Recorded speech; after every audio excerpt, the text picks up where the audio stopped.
LGBTQIA+, it's broad.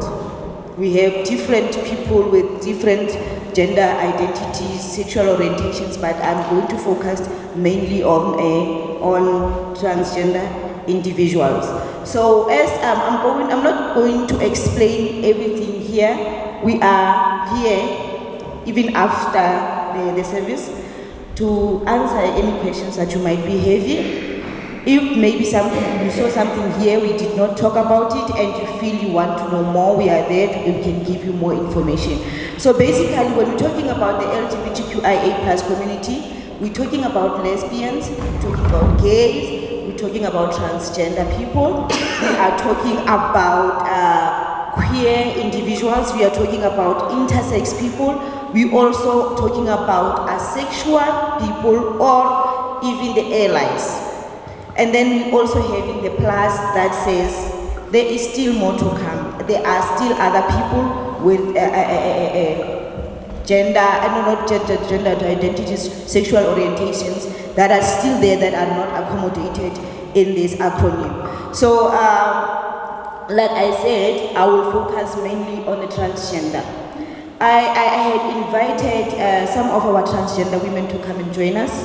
The other one is a bit late, the other one just dropped us now this morning. So that I wanted them to be part of the women's celebration for today, because they are also women. Because we are all about inclusivity, to say, because you identify yourself as a woman, you feel like a woman, you are a woman. That is how we see you. So we wanted them to be here, but unfortunately they are not here. So when we're talking about a transgender person, we are talking about a person who is born with certain, let's say you are born with certain sex organs. I'll make an example of a person who is born a female, the way we know it. I get born male. When you go to the hospital, you give birth, or if nurses are here, when the mother is giving birth, what happens? What is the next step? After giving birth, you are shown, I get your baby. The nurses will show you baby, and then they will ask you, what do you see? What do you call your child? What is your child? And then you as a mother will say, but I see my child as a girl. Because of the way we were socialized, because of the way we know that when we see this particular organ, then this child is a girl. So now, when this child grows up, they will play like other children. But because we are socialized to say, when you are a girl, you are supposed to play with these toys. You are playing these games, you dress this way. That's how you will dress your child. You will buy dresses for your child, you will buy girly toys for your child. And then you start seeing this child is much more interested on the opposite side. This child is more interested in playing with boys, acting like a boy, prefers wearing boy clothing. And then when they grow up, when they start having feelings, it starts at puberty. Now there starts to be attraction. Then their attraction is diverse. Maybe you would find that this girl of mine is not attracted to boys the way we are socialized. We've said this child is a boy, is a girl. So we are expecting this child to be attracted to boys, but this child gets attracted to girls. And then they will tell you, I don't like these developments that I'm having. Maybe they don't like having breasts. They don't like their voice. They start mimicking that deep voice that the men are having, because they're seeing that their male counterparts are having these changes. They like to have the same changes as the boys. So this child, as they grow up, they will then tell you, I don't like being called a woman. I am a man. I prefer you to address me as a man. My pronouns are he. I am not a she. So we're having those men that we call that. This person, when their gender identity we say this person is a transgender man. But the opposite would be a transgender woman. And I think in our communities, the way we are used to addressing them, we will say, gay again. Gays who wear dresses. That's what we usually say. Do we usually get them here in the hospital as clients? I think people who are working in the community will say this. People who are working in the OPD, they know they meet with our transgender women almost every week because we refer them here at OPD. So these transgender women, they are women like all of us. The only thing that distinguishes us from transgender women is the type of sexual organs that we were born with. The way they feel, the way they act, the way they see themselves, everything about transgender women says a woman. So we want we came here, or we were invited here so that we can give a little bit more of education, so that we get to understand that as we are offering services to transgender individuals, we should keep certain things in mind. Okay, the first thing that we should be keeping in mind, we should avoid misgender. Like I just said, this transgender man would say, I don't like it when you call me a woman, but rather call me by my name or address me as a he, or whatever it is that they will say to you. So the best way would be to say, how would you like me to address you? Find out from this person, how does this person want to be addressed? And then we often assume as human beings.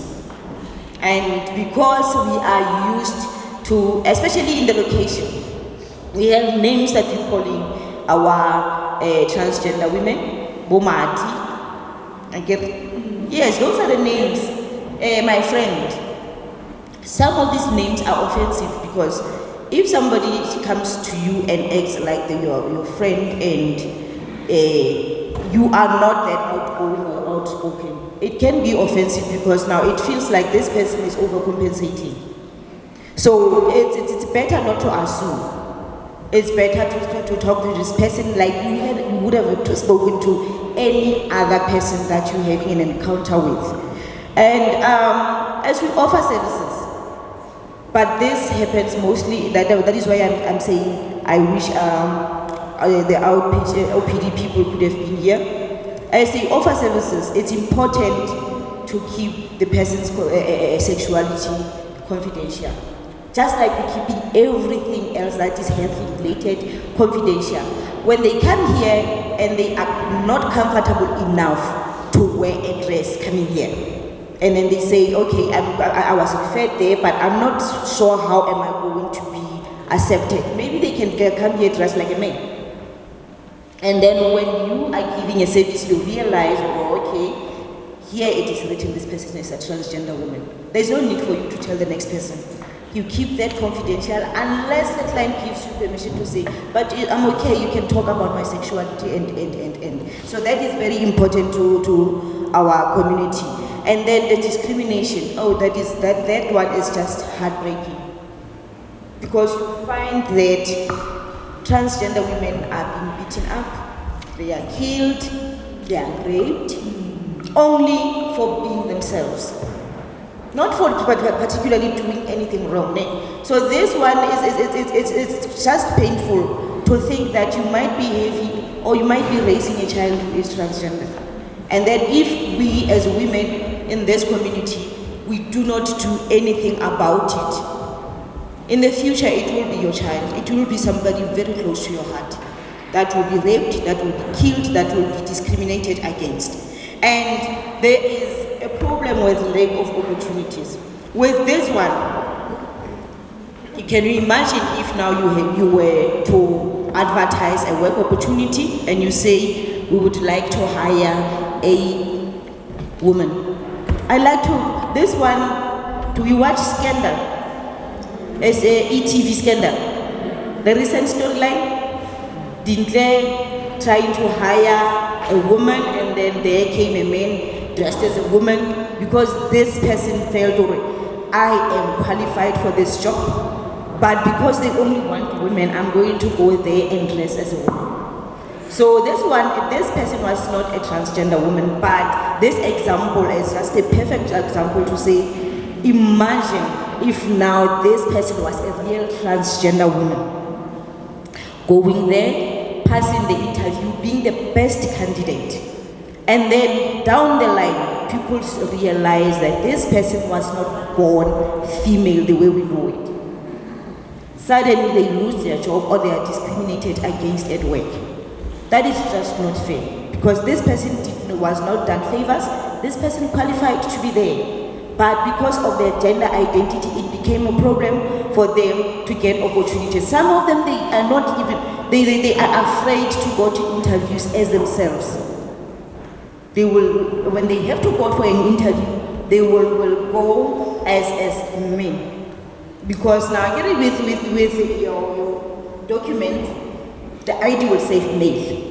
So imagine if now you're having documents that are saying male, and then during the interview there comes this woman in high heels, on top or on point makeup and all that. Then it immediately, it forms a barrier. Chances are that person will not be hired even if they qualify. So with this slide, I just wanted to show us as people who are cisgender. So a cisgender person is a person who their gender identity and their sex alike. So this, see yourself as a woman, you are a woman, and you see yourself as a woman. Most of us are. We are privileged. We have these privileges. Nobody will ask you what is it that you do in your bedroom with your husband or your partner. Nobody does that, né? But it's quite the opposite for a transgender woman. People feel that they have the right to ask such questions, and it's dehumanizing, because nobody asks us what do we do with our partners. And we go to the restrooms, like I just did now. It was not a transmission for me to say, because it was mentioned there are ladies' toilets. So it was just not a transmission for me to go through the toilet. But then a transgender woman would ask themselves, when I get to the toilet, it's a male and a female toilet. Looking at the audience here, which toilet should I go to? I'm not comfortable to go to the male toilets, because I don't want to see myself as a female next to a male in the toilet, because I'm a woman, as a transgender woman. And then when I go to female toilets, now this female who is with me in the toilet will notice a trace of beer, and they will maybe start screaming and say there's a man in the toilet. So those are privileges that we are having, because you don't have to worry about that when you go to the toilet. But it's different with transgender women. And then we don't, when we are hired, we don't worry that we will be fired because of our gender identity. We just know that we are just going to work hard. If there's a promotion, I will qualify for promotion, and I will be promoted. But it's different with our transgender women. These privileges for us heterosexual people and cisgender people are many. We have pamphlets with us, IEC material, if you want to see more. There are more, but I could not, because of time, add all of that in this slide. Now, it's important for us to be willing to learn. As healthcare workers, as mothers, be willing to learn about the LGBTQI. You will be amazed as you learn, the understanding that you will get from learning. And we making necessary changes, like using the correct pronouns when you're talking to a person. If you don't know what to say, you ask the person, how would you like me to address you? And then making provision for unisex toilets. I know that it's a difficult one. It's a debate on its own. Even in schools, it's a debate. There are a lot of issues to be taken into consideration, but at the end of the day, just being mindful to say, maybe we can do something to make, even if maybe we have a transgender woman working here, What is it that we can do to make her life easier? I remember at the clinic when I was working, it was in a small town. And there were 2 toilets, and then in the clinic, so with the 2 toilets, there was a choice to say, is it going to be a male toilet or a female toilet, or is it going to be a public toilet and a staff toilet? Then you don't know how to make such a decision. And then the manager said, let it be a toilet. Just like that. And it became a toilet. The community understood that this toilet is for males and females. The staff understood that this toilet is for human beings. And it was so easy, it was flowing. When you are a member of the public, you are in the clinic, you are waiting service. When you see females are going to the toilet and you are a male, they would sit and wait for females to finish, and then they go to the toilet. And that's how easy it was. Just a decision to say, let that be a toilet for human beings, not putting labels there. But that is a debate for another day. And then, if we can just ensure, you know, our country is very good when it comes to making laws, ne? We come out with documents, we make laws, but then the problem is following these laws. There is a document that is called a National Strategic Plan for HIV, STIs and TB. In that document, it is stated clearly that for the LGBTQIA+, including this transgender women, we have to tailor-make our services so that they can be included in the services. So with this document, we don't follow it in the Constitution. Where is our Constitution? Oh, there it is. It says we are not supposed to discriminate, but because we are people who have different beliefs and our customs are different, we are bound to discriminate. But all that is asked of us is just to be understanding. And then avoiding to ask dehumanizing questions. That one I am passionate about. Don't ask a question that you would not want to be asked. The moment it comes to your mind, or I want to ask this question, let it come to you first. Ask yourself that question. If a stranger was to ask you, what do you do with your partner when you are behind closed doors? Will you be able to answer that question? So, as I conclude my presentation, I liked it when Tate mentioned that we are women of valor. And I'm not for Imbokodo. Yes, we are strong, but as females, the strength comes with the nurturing that is built within us. So if you can go back to using that and remember that we are naturals, and we understand that we need to be mothers to all the children that we have, irrespective of our gender identities, then I think we'll be more understanding towards our transgender community. And all we're asking for, we're not asking to be accepted. This one I would like people to understand. The LGBTQIA+ community is not asking to be accepted, but more to be included. And I am thankful to Me Khetsi for including us. That at least it shows that she is a step ahead to say we include all kinds of women irrespective of their sex assigned at birth. We are asking for kindness and understanding. That is all that we are asking for. And I have a badge with me. I think my colleagues are having them as well. This badge, it says, it's not about being bisexual, about being a lesbian, about being a gay, or a woman, or a man. It's about being a human being. So if you can also go back to understanding that as we try to exist amongst each other, we remember that we are humans, and we will not be discriminating each other so much. So as I conclude, a little bit of kindness can make a trans and gender diverse world a better place. Thank you very much, ladies, for listening.